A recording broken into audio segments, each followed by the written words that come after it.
آج کل social media کے اوپر یہ چیز بڑی آپ کو دیکھنے کو مل رہی ہوگی، ایک خبر گردش کر رہی ہے. اس خبر میں یہ ہے کہ ایک خاتون نے یہ دعویٰ کیا کہ وہ اس کا والد اس کے ساتھ زیادتی کرتا رہا ہے، اور بعد میں پتہ چلا کہ یہ خبر غلط تھی.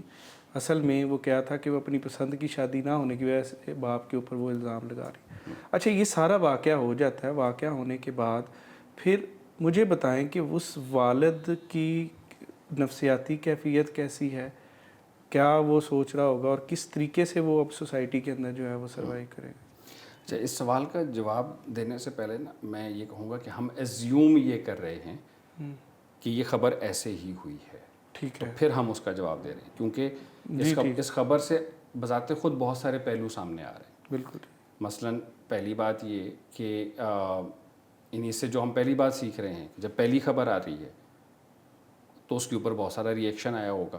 میری نظر سے نہیں گزری، لیکن اب یقیناً اس پہ وہ ایک ری ایکشن آیا ہوگا سوسائٹی کا، سوشل میڈیا پر. جبکہ پہلا لیسن کیا ہوا کہ ادر سائڈ آف سٹوری جو ہے وہ بھی سن لینا ضروری ہوتی ہے. بالکل ٹھیک ہے. تو جب دو طرفہ بات سن لی جائے تو ہمیں جمپ نہیں کرنا ہوتا اس سے پہلے کنکلوژنس کے اوپر. ٹھیک ہے. آپ اپنے پاس پہلے ساری انفارمیشن آنے دیں، ڈیٹا کلیکٹ کریں، اور ڈیٹا کلیکٹ کرنے کے بعد کوئی رائے بنائیں. بالکل. تو پہلا اصول تو ایک اس میں سے یہ نظر آ رہا ہے. دوسرا، کیا ایسا ہو سکتا ہے کہ کوئی باپ جو ہے وہ اس نے کسی بیٹی کے ساتھ زیادتی کی ہو؟ تو اس کا بڑا مختصر سا جواب یہ ہے کہ بالکل ایسا ہوتا ہے. اچھا.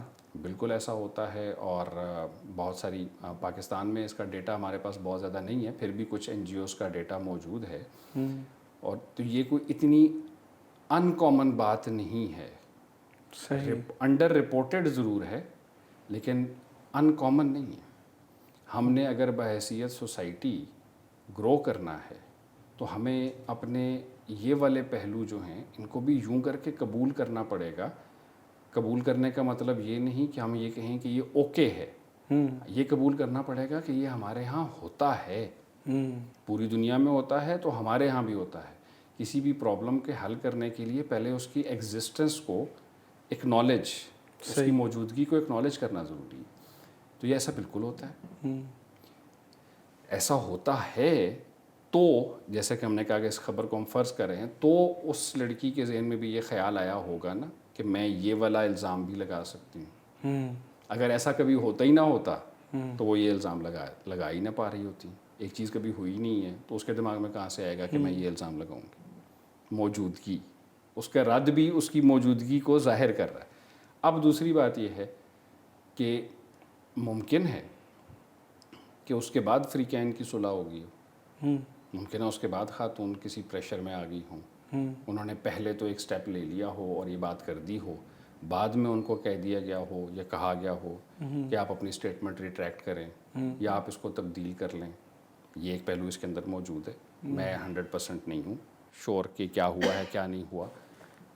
اب ہم نے فرض کر لیا کہ یہ ایسے ہی سچی بات یہی تھی، حقیقت ہی یہ تھی کہ انہوں نے ایک جان بوجھ کر جھوٹا الزام لگایا. اور تو کسی بھی باپ کے لیے اس سے زیادہ ٹرامیٹک تو کوئی بات ہو بھی نہیں سکتی. بالکل ٹھیک. یہ آپ کسی بھی دوسرے شخص کو صرف جان سے ہی تو نہیں مارتے ہوتے.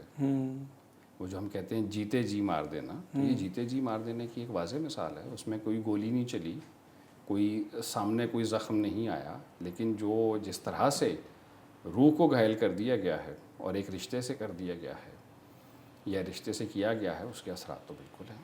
بالکل ٹھیک ہے. اس میں کوئی دوسری رائے نہیں.